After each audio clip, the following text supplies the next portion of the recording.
Hello and welcome to FPL Waffle, a bit of a review of the final game week of the season and a little bit of a season review with some lessons that I've learned. I'll try and keep it brief, but also to the point. So without further ado, let's hop into the screen share and see how I got on in game week 38. Now, I got 41 points, but I took a -8, so I got, what's that with the maths, 33 all out. Not ideal, hefty red arrow to finish, which took me just over the 1 million threshold, which I was a bit disappointed about, to be fair. It was by 1 point as well. And I'll tell you a little bit about that as we go through the team. So Everson 2 points instead of Edison's three. So both didn't do great. So not much to report, to be honest. Simicast -1 was a bit painful. I think I got a bit unlucky with that, to be honest. I saw the early team news, started for Liverpool at Southampton. He concedes three, gets a booking, and then gets taken off before 60 minutes. Now they did go and concede a fourth, so either way, I guess he would have lost a point. But yeah, bit of a shame, really, particularly since Liverpool scored four. But it is what it is. It did help me to fund other things, which we'll get to in a minute. Shaw with two was a last-minute decision because I heard Shaw wasn't starting. But had I left my team as I was going to have it without team news, I'd have got Botman off the bench for three, which would have been the 1 point difference to keep me in the top mill. So again, a bit unlucky, but is what it is. Trent with four. Again, he concedes four, but still gets a return. That's just the man that Trent is. Eze was a shame. Everyone was bringing him in this week, and in the end, I got swayed to bring him in too. Yeah, felt a bit hard done by for 2 points, but he's not. You can't score every week, right? Rashford for two again, probably quite unlucky. Home to Fulham, nice fixture, just didn't get the returns expected. Salah with my captaincy, I did a poll, and Salah just won it. So I went with Salah, went with the poll, and it was Kane in the end that was the right move. But again, Liverpool score 4 goals. Before the match, I'm told both Liverpool and Spurs score four. Would I be too unhappy about Salah captain? No, I wouldn't. So yeah, he still got a return with the assist. But yeah, Kane would have been the choice, but still all right with 10. Newcastle with two. I found out he was starting for the game, so I benched Matoma, who was benched, but Haaland didn't get any minutes, so he came on for one. Solanke for one, bit of a disappointment. He almost scored at Everton to ruin their day, but not quite. I think Tarkowski made a great block or something. And then, yeah, Kane, the standout, with 16. And the bench, there wasn't much to report, to be fair. So 41, 33, not a great game week to finish on, realistically. But we move on to next season. I've learned quite a bit from this season. And yeah, I think I've been a bit unlucky towards the end of the season, to be fair. I've made a few rash decisions. I've been a bit unlucky as well. Like Simicast is an example, I think, of a bit of unlucky sort of fortune. And also, this kind of shows a bit of my sort of unluckiness, I think, on the final game week. So the slide I put together last time with all the players I'd recommend for game week 38 sort of differential punts. So my number one pick was Kane, and that proved to be the best pick, 16 points. So I'm pleased with that call. So that was fine. Liverpool, I was confident. If ignore all the pictures of these guys. My point was the two players that you find out who are starting for them before the team news, like Hunt and one of them. Firmino got his goal with 5 points, and Jota came in with a 13-pointer. So they both did deliver. Eze, as discussed, didn't deliver. Alvarez, to be fair, didn't deliver for City, who was starting. I think played the whole match. That was a bit unlucky if you were an Alvarez owner. As for Arsenal, I think a lot of us expect them to end the season on a high. Trossard, I did fancy this week. He got 9 points, but there was a few doubts around him and Saka before the game. But they both ended up starting, both ended up returning. If you had Odegaard, you're very unlucky, like my wife, because they scored, 4 or 5 goals and he didn't get a return other than the clean sheet points. That was harsh.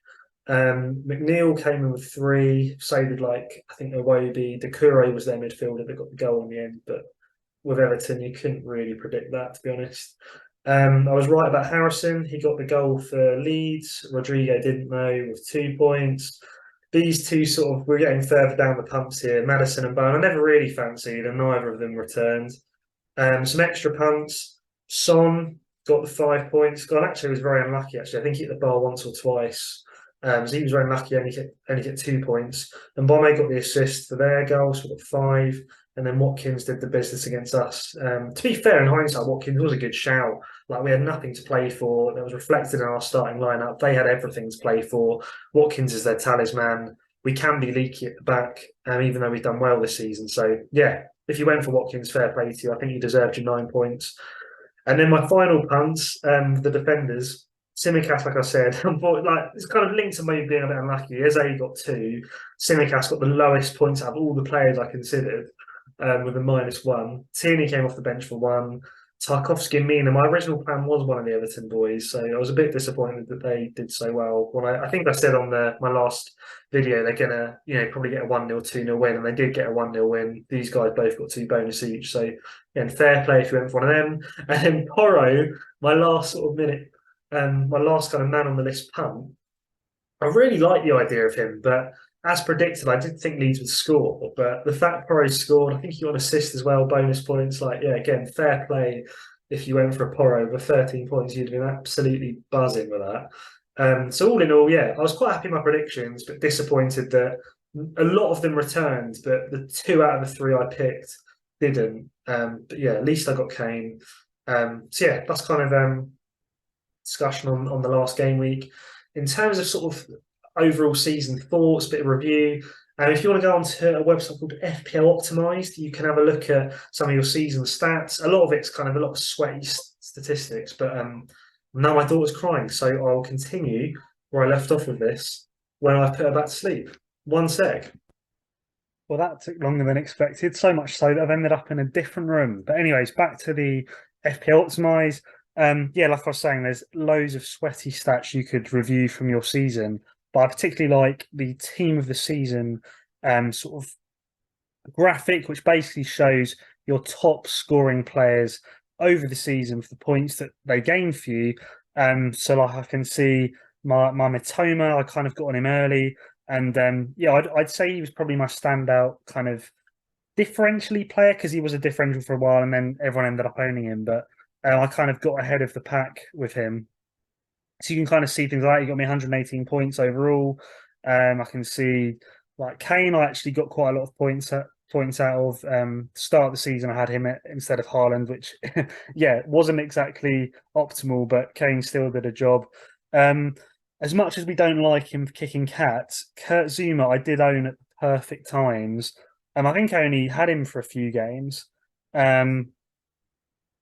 And yeah, let's have a look. Okay, so he was in my lineup 6 times, benched 8 times, and he got me 42 points. And literally, like the few times I had him for his only 2 goals of the season, and I think a clean sheet in one of their doubles. And yeah, got very lucky with him.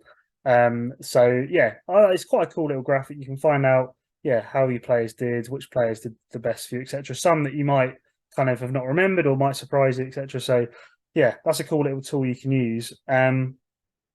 Speaking of sort of like reviewing the season, into lessons I learned from this season, I think the big one is not straying too far from the template.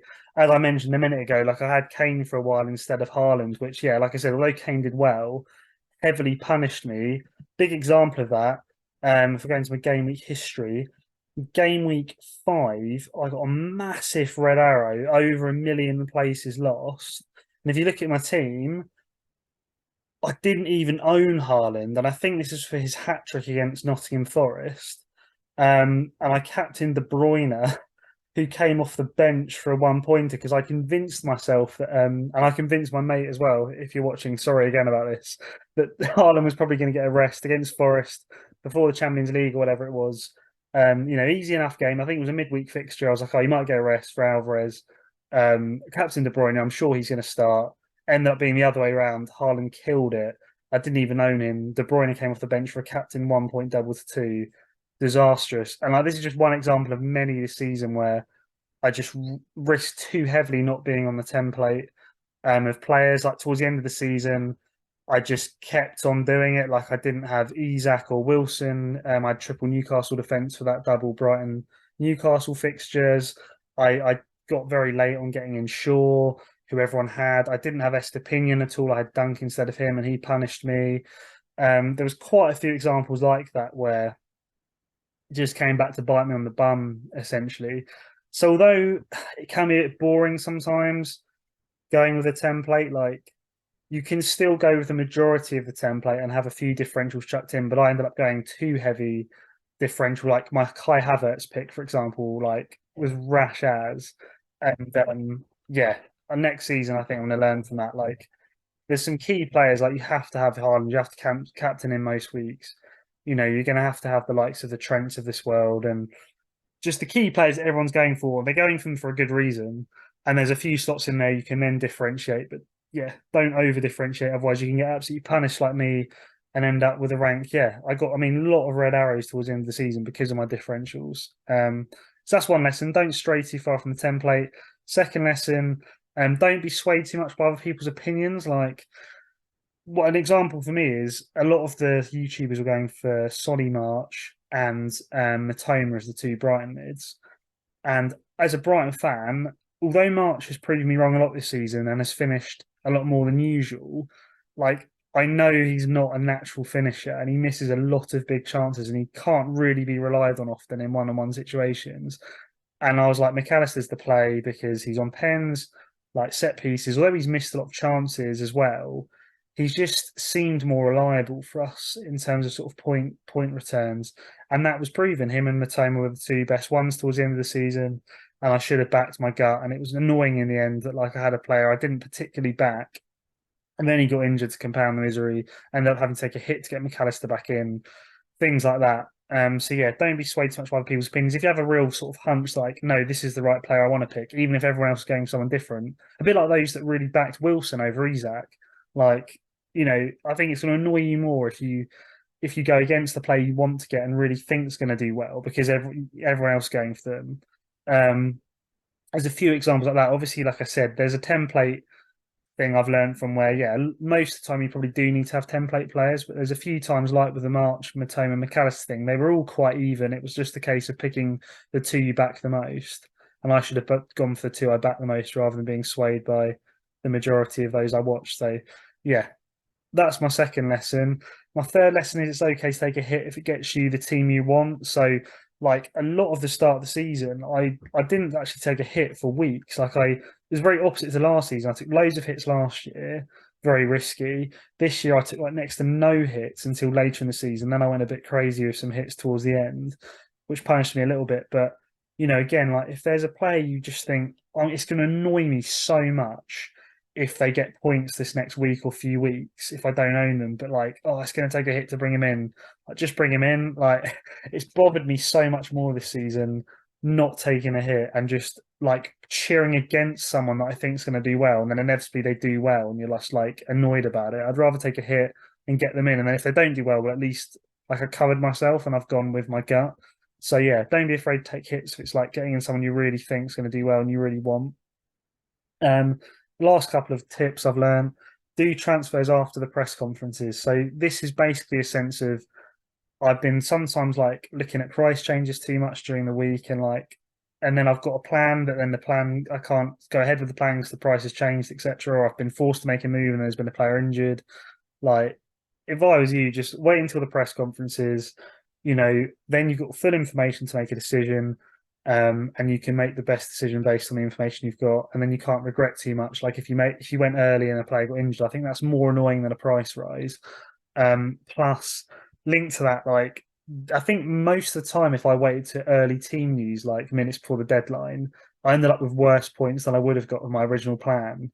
Because you sort of rush into making a quick decision, like and there's a few times you can bring in a player, like for example, early Man City news. Oh, I'll bring in Foden this week 'cause he's starting, but then long term he's going to be benched most weeks. So I think it's better to do a calculated choice rather than. And again, it just takes up your life as well. Like if you're waiting for early team news, like you're literally having to be around for those exact minutes on a Saturday or whenever it is, rather than on the day of the press conferences. You can do that whenever that day once you've got the news. So yeah, don't let it. I don't want it to take over my life as well with that point. Like, yeah, the Friday after the press conferences, I'll do my transfers and I'll be done with it for next season, I think. And then my final tip I've learned is, I mean, this season midfield was the way to go all season because they've got more points for a goal. They get clean sheet point. They obviously have assist potential. Like they've got so many routes to points. Obviously, bonus chucked in like all the other players can have. Um, I think, yeah, targeting midfield next season is probably looking good. I know last year it was defence, and it can vary. Like Trippier this year was obviously immense in defence, but yeah, I think I've realised often, unless it's like a Kane or a Haaland, there were so many other options in midfield that could get points. And then defenders, like it was literally just Trent and Trippier really that killed it this year off the top of my head. So looking into next year, it's probably likely that will continue. But yeah, there are some fun defenders still and some kind of must-have attackers. But I think the midfield is probably also where you can mostly differentiate because of that too. So yeah, that's been interesting. And my goalkeeper lesson I've learned is I've had Edison for weeks. Most expensive keeper, like I guess on another season, City would have kept more clean sheets and it would have paid off more. But even then, he makes no save bonuses. Then he therefore gets no or very little bonus points. And yeah, I think let's have a quick look to see who the sort of highest scoring goalkeepers were this year. But look, I mean, Raya is the top guy. And okay, Brentford were pretty good at home, but they wouldn't have kept hundreds of clean sheets this season. He just kept making saves. Alisson, Liverpool didn't keep loads of clean sheets this season. He just made lots of saves. De Gea again, he got a bit of a balance between clean sheets and saves.